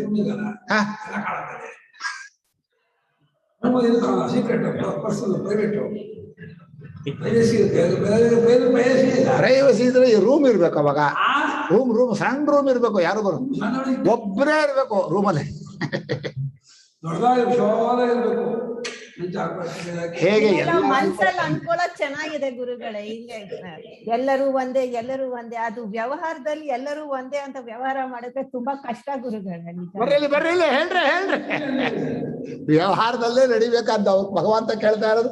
ಬರೀ ಇರೋದು ಆತ್ಮ ಇದ್ದೇ ಇರ್ತಾರೆ. ತಲೆ ಮೇಲೆ ಕೂತ್ಕೊಂಡ್ಬಿಡ್ತಾರೆ. ಆಮೇಲೆ ಎಲ್ಲರ ಜೊತೆ ಚೆನ್ನಾಗಿದ್ರೆ ಸ್ವಲ್ಪ ಕೋಪ ಇದು ತೋರಿಸ್ಲೇಬೇಕಾಗುತ್ತೆ ಅನ್ಸುತ್ತೆ. ಕೋಪ ಬೇಕು ಅಂತೀರಲ್ರಿ? ಅಲ್ಲ, ಮನ್ಸಲ್ಲಿ ಇಟ್ಕೋಬಾರ್ದು. ಅದು ಏನಂತಾರೆ ಬರೀ ಅದು ಶೋ ತರ ಮಾಡ್ಬೇಕಷ್ಟೇ. ನಮ್ಮ ಜ್ಞಾನಪ್ರಭು ಸ್ವಲ್ಪ ಕೋಪ ತೋರಿಸ್ತಾರೆ, ಸ್ವಲ್ಪ ಯಾಕೆ ಜೋರಾಗೆ ತೋರಿಸ್ತಾರೆ. ಅದೇ ಸರಿ ಅಂತೀರಿ ನೀವು. ತಪ್ಪು ಯಾರಿಗೂ ಹಿಂಸೆ ಮಾಡಬಾರ್ದು. ಎಲ್ಲಾ ಪ್ರಾಣಿಗಳಲ್ಲೂ ಒಬ್ಬನೇ ಪರಮಾತ್ಮನನ್ನ ಯಾವಾಗ್ಲೂ ನೋಡ್ತಾ ಇರ್ಬೇಕು. ಯಾವಾಗ್ಲೂ ನಾನು ರೂಮಲ್ಲಿ ಧ್ಯಾನ ಮಾಡ್ತಾ ಕೂತಾಗಲ್ಲ, ಅವ್ರು ಎದುರು ಬಂದಾಗ್ಲೂ. ಯಾರೋ ಬಂದ್ರು ಕೇಳೋಕ್ ಬಂದ್ರು ನೆನ್ನೆ, ನಮ್ಗೆ ಇನ್ನು ಭಿಕ್ಷೆ ಟೈಮು, ಹೋಗ್ಬೇಕು ಭಿಕ್ಷೆಗೆ ಬಂದ್ಬಿಟ್ಟಿದ್ದಾರೆ. ಯಾರು ಅಂತ ಗೊತ್ತಿಲ್ಲ. ನಾನು ನನ್ನನ್ನು ನೋಡೋಕಲ್ಲ ಅವರನ್ನ ಅಂತ. ಅವರು ಜ್ಯೋತಿಷ್ಯ ಬೇರೆ, ಯಾವ ಜ್ಯೋತಿಷ್ ಬರೀ ಸುಳ್ಳು ಶಾಸ್ತ್ರ, ಅದನ್ನ ಅವ್ರಿಗೆ ಹೇಳ್ಬೇಕು. ಅದೇ ನಾನು ಮೆಲ್ಲಗೆ ಅವ್ರಿಗೆ ಅಂಟಿಸ್ಬಿಟ್ಟು ನಾನು ಹೋದೆ. ಸರಿಯಾ ಮಾಡ್ದೆ ನೀನು ಅಂದ್ರು. ಅಲ್ಲಪ್ಪ, ಅದಕ್ಕೆ ಏನ್ ತೃಪ್ತಿ ಆಗತ್ತೆ? ಭವಿಷ್ಯ ಯಾವಾಗ್ಲೂ ಅನಿಶ್ಚಿತ. ಏನೋ ಒಂದು ಹೇಳ್ಕೊಳ್ಳಿ, ಒಳ್ಳೇದಾಗತ್ತಮ್ಮ ಹೋಗುವುದು ಸಾಕು. ಇಲ್ಲ ಹೀಗಾಗ್ಬೇಕು ಹಾಗಾಗ್ಬೇಕು, ಅವ್ರ ಕಥೆ ಕೇಳ್ಬೇಕು, ಅವ್ರ ಸಂಸಾರ. ನಮ್ ಕಥೆನೇ ಬೇಡ, ನಾವು ಬಿಟ್ಟು ಬಂದಿದೀವಿ. ಸಂಸಾರವೂ ಬೇಡ, ಏನು ಬೇಡ ಅಂತ ಇನ್ನೊಬ್ರು ಮನೆ ಕಲ್ತ್ಕೊಂಡು ನಾವೇನ್ ಮಾಡ್ಬೇಕು? ಹೇಳ್ತಾನೆ ಇದ್ಲು ಅವಳು, ಕಣ್ಣನ್ನು ಹೀಗೆ ಮೇಲ್ಮೇಲ್ ಮಾಡ್ಕೊಂಡು ಹೇಳ್ತಾ ಇದ್ಲು. ನೋಡಿದೀರಾ?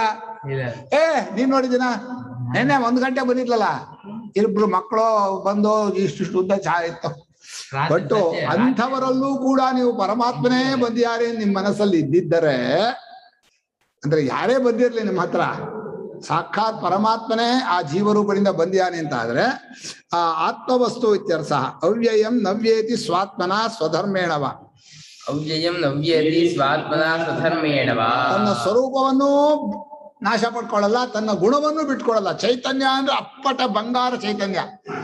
ಹಾಗೆ ಇದ್ದಾನೆ ಎಲ್ಲಾ ಪ್ರಾಣಿಗಳಲ್ಲೂ. ಆ ಪರಮಾತ್ಮನನ್ನೇ ನೋಡ್ಬೇಕು. ಊಟಸ್ಥಂ ಇತ್ಯರ್ಥ. ಇದ್ದ ಜಾಗದಲ್ಲೂ ಬದಲಾಯಿಸದೇ ಇರುವಂಥವನು ಅಂತ ಅರ್ಥ ಅಂದ್ರು. ಈಕ್ಷತೆ ಪಶ್ಯತಿ ಏನ ಜ್ಞಾನೇನ. ಯಾವ ನಿಮ್ಮ ಬುದ್ಧಿಯಿಂದ ಅದನ್ನೇ ನೋಡ್ಬೇಕು. ಬಂದವನು ಯಾರು? ಚೈತನ್ಯನಾದ ಪರಮಾತ್ಮನೇ. ಎಲ್ಲರೂ ಇಲ್ಲಿ ಮುಂದಿರೋರೆಲ್ಲ ಪರಮಾತ್ಮ ಸ್ವರೂಪರೇ ಅಂತದೆ. ಅದನ್ನೇ ನೋಡ್ಬೇಕು. ಇನ್ ಮನಸ್ಸನ್ನು ನೋಡಬಾರ್ದು, ದೇಹೇಂದ್ರಿಯಗಳನ್ನು ನೋಡಬಾರ್ದು. ಆ ರೀತಿ ಯಾರು ನೋಡ್ತಾನೋ ತಂಚಭಾವಂ ಅವಿಭಕ್ತಂ. ಪ್ರತಿದೇಹಂ ವಿಭಕ್ತೇಷು ದೇಹಭೇದೇಷು ನ ವಿಭಕ್ತಂ ತತ ಆತ್ಮವಸ್ತು. ಆ ಭಾವ ಅಂದ್ರೆ ಆ ಪದಾರ್ಥ. ಭಾವೈರಸದ್ಭಿರೇವಾ ಪ್ರಸನ್ನ. ಇದು ದೇಹಗಳು ಭಿನ್ನವಾದರೂ ಚೈತನ್ಯವನ್ನೇ ನೋಡುವಂಥವನು. ಅದು ಎಲ್ಲೂ ತುಂಡಾಗಿಲ್ಲ, ಯಾರು ಬೇರೆಯಾಗಿಲ್ಲ. ತಳಿಯೋದಿಲ್ಲ ಗೊತ್ತಾನೆ. ಇನ್ನು ಜೋರ ಕೂಕ್ಷಾಣೆ ಮೆಳ್ಳಕೊಳ್ಳೋದು ಕೇಳಲ್ವಾ? ಕೇಳಿಸ್ತಾ ಇದೆಯಲ್ಲ, ವಾಸ್ತಸ ಕೇಳಿಸ್ತಾ ಇದೆ.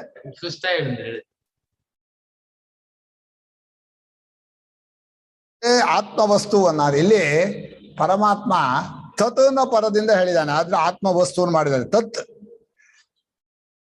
ಭಾವಮವ್ಯಯ ಮೀಕ್ಷತೆ ವಿಭಕ್ತಂ ವಿಭಕ್ತೇಶು ತಜ್ಞಾನಂ. ತತ್ ಜ್ಞಾನಮಕ್ಕಾಯ್ತು. ತತ್ ಆತ್ಮವಸ್ತು ಅಂತ ಮಾಡಿದ್ರು. ಆತ್ಮ ಅನ್ನೋದು ವಸ್ತು ಆಗಲ್ಲ, ವಸ್ತು ಅನ್ನೋದು ಆತ್ಮ ಆಗಲ್ಲ ಅಲ್ವಾ? ಸರಿನೋ ಅಲ್ವಾ? ಆತ್ಮ ಅಂದ್ರೆ ವಸ್ತು ಅಲ್ಲ, ಅದು ವಸ್ತು ಆದ್ರೆ ಆತ್ಮ ಅಲ್ಲ.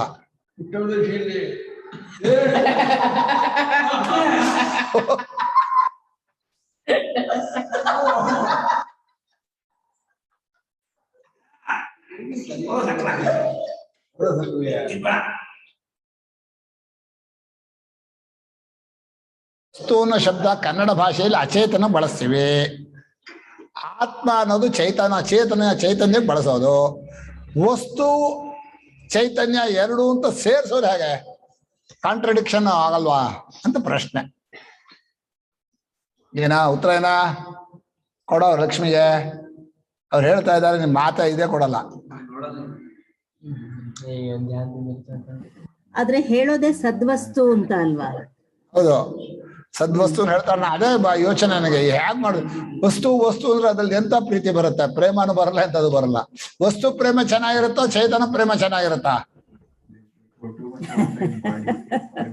ವಸ್ತು ಪ್ರೇಮವಲ್ಲ, ಭೋಗ. ಚೈತನ್ಯ ಪ್ರೇಮದಲ್ಲಿ ಭೋಗವೂ ಇದೆ, ತ್ಯಾಗವೂ ಇದೆ. ಕೇವಲ ಚೈತನ್ಯ ಪ್ರೇಮ ಆಗ್ಬೇಕಾಯ್ತು ನಮ್ದು. ಎಲ್ಲಾ ಭೂತಗಳಲ್ಲೂ ಚೈತನ್ಯ ಒಂದೇ ಇದೆ. ಅದನ್ನು ವಸ್ತು ಅಂತ ಯಾಕೆ ಕರೆದ್ವಿ ಅಂದ್ರೆ, ಮೊದಲೇ ಇದ್ದಿದೆ, ಬದಲಾಯಿಸೋದಿಲ್ಲ ಅನ್ನೋಕ್ಕೋಸ್ಕರ ವಸ್ತುತ್ವ ಅಧ್ಯಾರೋಪ. ಚೈತನ್ಯ ಅಚೇತನ ಅಲ್ಲ. ಚೈತನ್ಯ ಅಚೇತನ ಆಗೋದು ಇಲ್ಲ ಅಂತ. ಆ ಅವಿಭಕ್ತಂ ವಿಭಕ್ತೇಶು, ದೇಹ ಭೇದಗಳು ವಿಭಕ್ತವಾದರೂ ಆತ್ಮವಸ್ತು ವಿಭಕ್ತವಾಗಿಲ್ಲ ಅಂದ್ರು. ಆತ್ಮವಸ್ತುನ ವಸ್ತು ಅಂತ ಬರ್ದ್ಯಾರಲ್ಲ ಭಾಷ್ಯಕಾರರು, ವಸ್ತು ಶಬ್ದ ನಮಸ್ಕಾರ. ವ್ಯೋಮವತ್ ನಿರಂತರಂ ಇತ್ಯರ್ಥ. ಆಕಾಶದಂತ ಎಲ್ಲೂ ತುಂಡಾಗಿಲ್ಲ ಅಂದ್ರು. ಅಂದ್ರೆ ಯಾವ ದೇಹದಿಂದಲೂ ಚೈತನ್ಯವು ವಿಭಕ್ತವಾಗಿಲ್ಲ, ಹಾಗೆ ಯಾವ ಗೋಡೆಯಿಂದಲೂ ಆಕಾಶ ತುಂಡಾಗಿಲ್ಲೂ ಹಾಗೆ. ಈ ರೀತಿ ಅದನ್ನೇ ನಿರಂತರವಾಗಿರುವ ಆತ್ಮನನ್ನೇ ಯಾರು ನಿರಂತರವಾಗಿ ನೋಡ್ತಾರೋ ತಜ್ಞಾನಂ, ಆ ಜ್ಞಾನ ಒಂದೇ ಸಾಕ್ಷಾತ್ ಸಮ್ಯಕ್ ದರ್ಶನಂ ಅದ್ವೈತಾತ್ಮ ವಿಷಯಂ. ಅದ್ವೈತನಾದ ಆತ್ಮನೊಬ್ಬನೇ ಎಲ್ಲೆಲ್ಲೂ ಇರೋದು, ಅವನನ್ನೇ ನಾನು ನೋಡೋದು, ಅವನನ್ನೇ ಇಷ್ಟಪಡೋದು, ಅವನಿಗೆ ನಾನು ಅರ್ಪಣೆ ಮಾಡ್ಕೊಳ್ಳೋದು. ಇಲ್ಲಿ ಬಿಡಿ ಬಿಡಿಯಾಗಿ ಇಷ್ಟಪಡ್ತೀರಲ್ಲ ಪ್ರಯೋಜನ ಇಲ್ಲ, ಭಯ ಆಗತ್ತೆ, ಬಿಟ್ಟು ಹೋಗತ್ತೆ, ಕ್ಲೇಶ. ಒಟ್ಟಾಗಿ ಎಲ್ಲೆಲ್ಲೂ ಸಿಗೋರನ್ನು ಇಷ್ಟಪಡ್ಬೇಕು. ದೊಡ್ಡದು ನಮ್ದಾಗ್ಬೇಕು. ನಮ್ದಾಗಿರೋದು ದೊಡ್ಡದಲ್ಲ, ಏನಾಗಬೇಕು? ದೊಡ್ಡದು ನಮ್ದಾಗಿರ್ಬೇಕು. ಆ ರೀತಿಯಾದಂಥ ಪರಮಾತ್ಮನನ್ನೇ ಅರಿವಿನಿಂದಲೇ ಪಡ್ಕೊಳ್ಳೋ ಕ್ರಿಯೆಯನ್ನು ಮಾಡಲ್ಲ ನಾವು. ಕೇವಲ ಜ್ಞಾನ ಮಾತ್ರದಿಂದ ತಾನಾಗಿ ತಿಳ್ಕೊತಾನಲ್ಲ, ಅದು ಒಂದೇ ಸಾತ್ವಿಕ ಜ್ಞಾನ. ಅದೇ ನಿಜವಾದ ಜ್ಞಾನ. ಯೋಚನೆ ಮಾಡ್ರಿ, ಬಿಡಿ ಬಿಡಿ ಅದನ್ನು ಪ್ರೀತಿಸಿದ್ರೆ ಏನಾಗತ್ತೆ? ಪರಮಾತ್ಮನ ಪ್ರೀತಿ ಏನಾಗತ್ತೆ? ಆ ಪ್ರೇಮದ ನಿಮ್ಮ ಹಣೆ ಬರ ಏನು ಅಂತ ಬರೆದು ಬಿಡ್ತಾರೆ. ಸಾತ್ವಿಕ ಜ್ಞಾನ ಅಂತ ಇದು. ಯಾನಿ ದ್ವೈತ ದರ್ಶನಾನಿ ತಾನಿ ಅಸಮ್ಯಕ್ ಭೂತಾನಿ ರಾಜಸಾನಿ ತಾಮಸಾನಿ ಚ. ಈಗ ಎಲ್ಲೆಲ್ಲೂ ಪರಮಾತ್ಮನ್ನೇ ನೋಡ್ಬೇಕು, ಅದೇ ಜ್ಞಾನ ಇರಬೇಕು ನಿಮ್ ಮನಸ್ಸಲ್ಲಿ ಅಂತಂದ್ರೆ ನಿಮ್ ಭಾಷೆನೂ ತಕ್ಕಾಗಿರ್ಬೇಕು, ನಿಮ್ ವ್ಯವಹಾರವೂ ಅದಕ್ಕೆ ತಕ್ಕಾಗೇ ಇರ್ಬೇಕು. ಆಗತ್ತಾ ನೋಡಿ. ಆಗಲ್ಲ ಅಂದ್ರೆ ಇನ್ನು ಲೋಕದ ದರ್ಶನ ಇದೆಯಲ್ಲ, ದ್ವೈತ ದರ್ಶನ, ಬೇರೆ ಬೇರೆ, ಅವ್ರು ಬೇರೆ ನಾನ್ ಬೇರೆ, ಅದು ಮೇಲೂ ಇದು ಕೀಳು, ಅದು ಹಾಗೆ ಇದು ಹೀಗೆ, ಇದು ಒಳ್ಳೇದು ಇದು ಕೆಟ್ಟದ್ದು, ಇದು ಅನುಕೂಲ ಇದು ಪ್ರತಿಕೂಲ, ಈ ತರ ನೋಡೋ ಭಾವ ಇದೆಯಲ್ಲ, ಎಲ್ಲ ಸಮ್ಯಕ್ ದರ್ಶನವಲ್ಲ. ಅದು ಅಸಮ್ಯಕ್ ಭೂತಾನಿ ಅಸಮ್ಯಕ್ ಜ್ಞಾನಾನಿ ಅಂತ ಅರ್ಥ. ಅಸಮ್ಯಕ್ ಭೂತಾನಿ ಅಲ್ವಾ?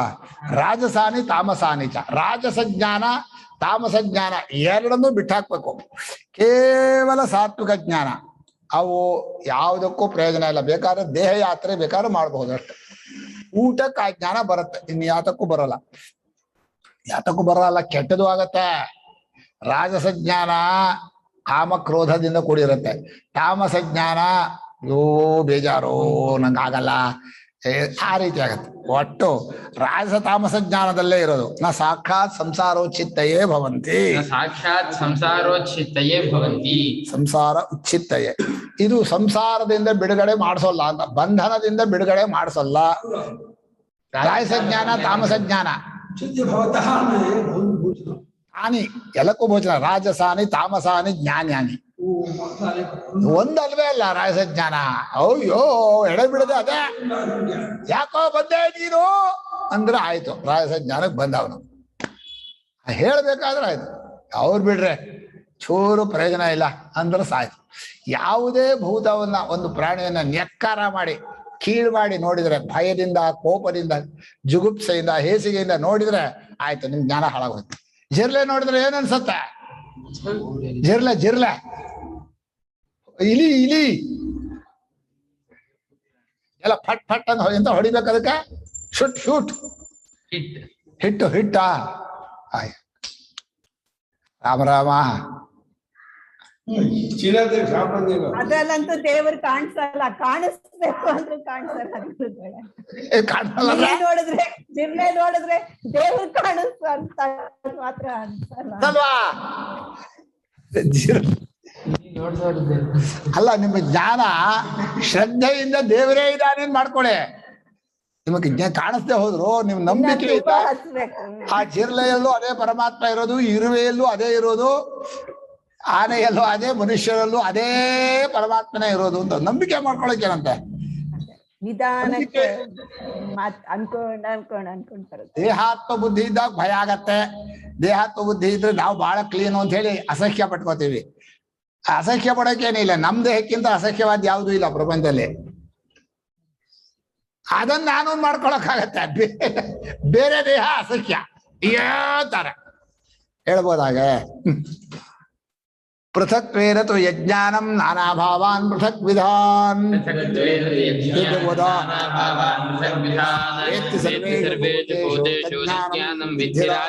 ಇದೆಲ್ಲ ಬಿಡಬೇಕು ಅಂತ ಸಾತ್ವಿಕ ಜ್ಞಾನ ಮಾಡ್ಕೋಬೇಕು. ರಾಜಸ ಜ್ಞಾನ ಯಾಕೆ ಹೇಳ್ತಾರೆ? ಬಿಡಿ ಅದ್ರ ನಿಮ್ಮಲ್ಲಿದ್ರೆ ಅಂತ. ಪೃಥಕ್ವೇನ ತು ಭೇದೇನ ಯತ್ ಜ್ಞಾನಂ ನಾನಾ ಭಾವಾನ್ ಪೃಥಕ್ ವಿಧಾನ್ ವೇತ್ತಿ ಸರ್ವೇಷು ಭೂತೇಷು ತತ್ ಜ್ಞಾನಂ ವಿದ್ಧಿ ರಾಜಸಂ. ರಜೋಗುಣ ಸಮುದ್ಭವ. ಬೇರೆ ಬೇರೆ ಅಂತ ಭೇದ ಬುದ್ಧಿ ಇರೋ ಜ್ಞಾನವೆಲ್ಲ ರಾಜಸ ಜ್ಞಾನ. ಮೇಲೂ ಕೇಳು ಅಂತ ಇರೋದೆಲ್ಲ ರಾಜಸ ಜ್ಞಾನ. ಅದು ಬಹಳ ಚೆನ್ನಾಗಿರುತ್ತೆ ಅಂದ್ರೆ ಇನ್ನೊಂದು ಚೆನ್ನಾಗಿಲ್ಲ, ಅದು ರಾಜಸ ಜ್ಞಾನ. ಹೀಗೆ ಬೇರೆ ಬೇರೆ ಪ್ರತಿಯೊಂದು ವ್ಯಕ್ತಿಯಲ್ಲೂ ಪ್ರತಿಯೊಂದು ಪ್ರಾಣಿಯಲ್ಲೂ ಮೇಲೂ ಕೀಳು ಮಾಡೋದು, ಹೆಚ್ಚು ಕಡಿಮೆ ಮಾಡೋದು, ಒಳ್ಳೇದು ಕೆಟ್ಟದ್ದು ಮಾಡೋದು, ಇದೆಲ್ಲ ರಾಜಸ ಜ್ಞಾನ. ಬಿಡಬೇಕು ಅದನ್ನ ಅಂದ್ರು. ಇಲ್ಲಿ ನಾನಾ ಭಾವ ಅಂದ್ರೇನ ಹಿಂದಿನ ಶ್ಲೋಕದಲ್ಲಿ ಹೇಳಿದಾರೆ. ಏನ್ ಮಾಡ್ತಾ ಇದೀಯಾ? ವಸ್ತು ಯೋಚನೆ ಮಾಡ್ತಾ ಇದ್ದೆ. ಎಂತ ಯೋಚನೆ ಮಾಡ್ತೀಯಾ? ಹಿಂದಿನ ಶ್ಲೋಕ ಮತ್ತೆ ಹಿಂಗೆ ಯೋಚನೆ ಮಾಡ್ಬೇಕಾ? ಒಳ್ಳೆ ಬುದ್ಧಿವಂತ ಕಣ, ಒಳ್ಳೆ ಶಿಷ್ಯರು. ಏನ್ ಶಿಷ್ಯರು ಕೊಟ್ಟಿದ್ದೀರಿ ನೀವು?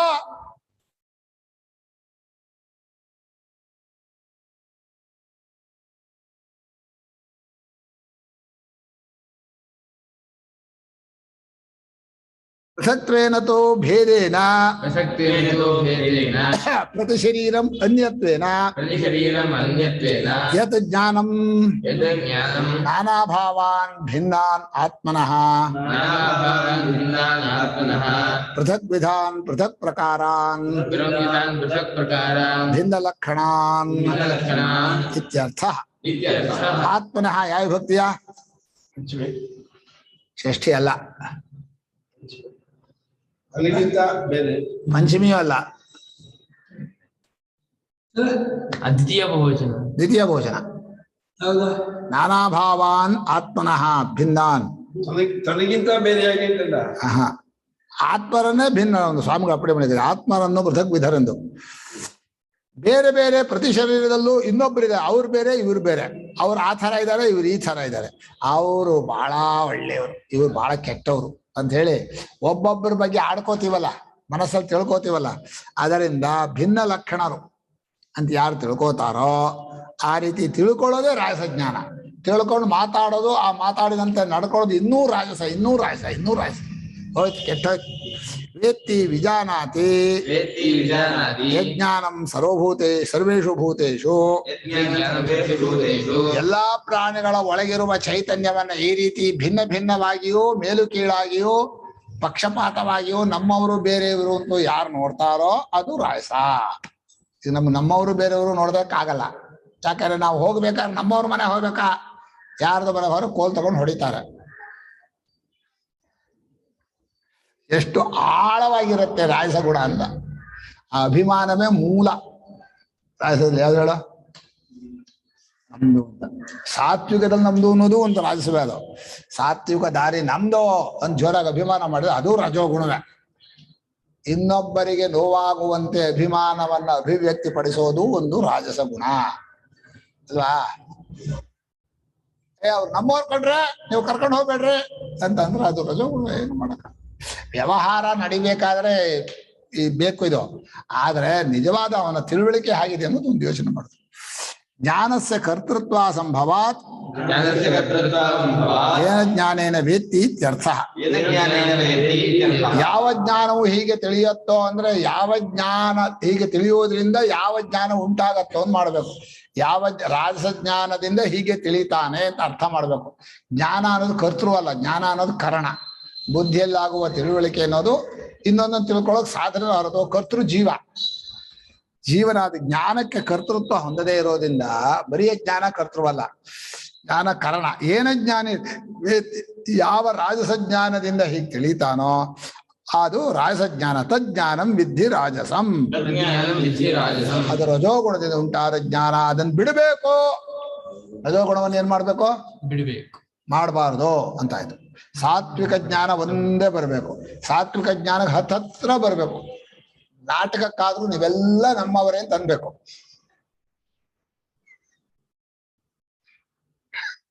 ಅಲ್ಲ, ನಿಜವಾಗಿ ಹೇಗಿದ್ರು ಒಳಗಿಂದ ಏನು ಕಾಣಲ್ಲ, ಕಾಣತನ.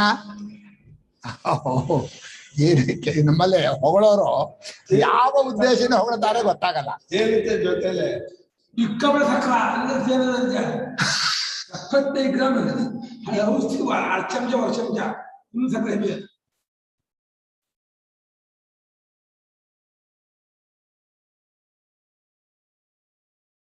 ಹಾಗೆ ಹೋಯ್ತು ಟೈಮು. ರಾಮ ಯಾಕೆ ಹೀಗಾಗ್ತಾ ಇದೆ? ನನ್ ಪಾಠನೇ ಮುಂದುವರಿಯಲ್ಲ. ಬೇಡ, ನಾನ್ ನಾಳೆಯಿಂದ ಪಾಠ ಮಾಡಲ್ಲ. ಇದೆಂತ ಇದು ಪಾಠನೇ ಆಗ್ತಾ ಇಲ್ಲ. ಬರೀ ಹಾಲೂಟ ಮಾಡಿದ್ರೆ ವಾಂತಿ ಆಗತ್ತಂತ ಅವನಿಗೆ. ಅಲ್ಲಲ್ಲ, ನೀವು ಹೇಳಿದ್ರಲ್ಲ ಹಾಲೂಟ ಮಾಡು ಅಂತ, ತಮೋಗುಣ ಹೋಗುತ್ತೆ ಅಂತನಾ? ಹೌದೌದು, ಹುಳಿ ತಮೋಗುಣಕ್ಕೆ ಹುಳಿ ಚೆನ್ನಾಗ್ ಹುಳಿ ತಿಂದ್ರೆ ಅಲ್ಕೋ ಹಾಲು ತಿಂದ್ರೆ ಹಾಗೆ. ಅಲ್ಕೋ ಹಾಲು ಕುಡಿದ್ರೆ ಏನಾಗತ್ತ? ಇರುತ್ತೆ ಆಲ್ಕೋಹಾಲು. ಆಲ್ಕೋಹಾಲು ನಮ್ ಭಾಷೆ ಎಲ್ಲ ಕಂಡ್ರೆ ತಪ್ಪು ಹೇಳಿದ್ರೆ ಬೇಜಾರಿಲ್ಲ ನನಗೆ. ಆಲ್ಕೋಹಾಲ್ ನಾಳೆಯಿಂದ ಹೇಳಲ್ಲ ಅಂದ್ರಲ್ಲ, ನಮ್ದೆಲ್ಲ ನೋಡ್ಬಿಟ್ಟು ನಾಳೆಯಿಂದ ಹೇಳಲ್ಲ ಇಂತ ಶಿಷ್ಯರಿಗೆ ಅಂದ್ರೆ ಅವಾಗ ರಜೋಗುಣ ಆಗ್ಬಿಡತ್ತೆ. ಹಂಗ ಹೇಳಕ್ ಆಗಲ್ಲ. ನೀವು ನಿಮ್ದು ಬರೀ ಸಾತ್ವಿಕ ಗುಣನೇ ಇರ್ಬೇಕು. ಇದು ತಪ್ಪ. ರಜೋಗುಣ ಚೆನ್ನಾಗಿ ಹೇಳಿದ್ರು.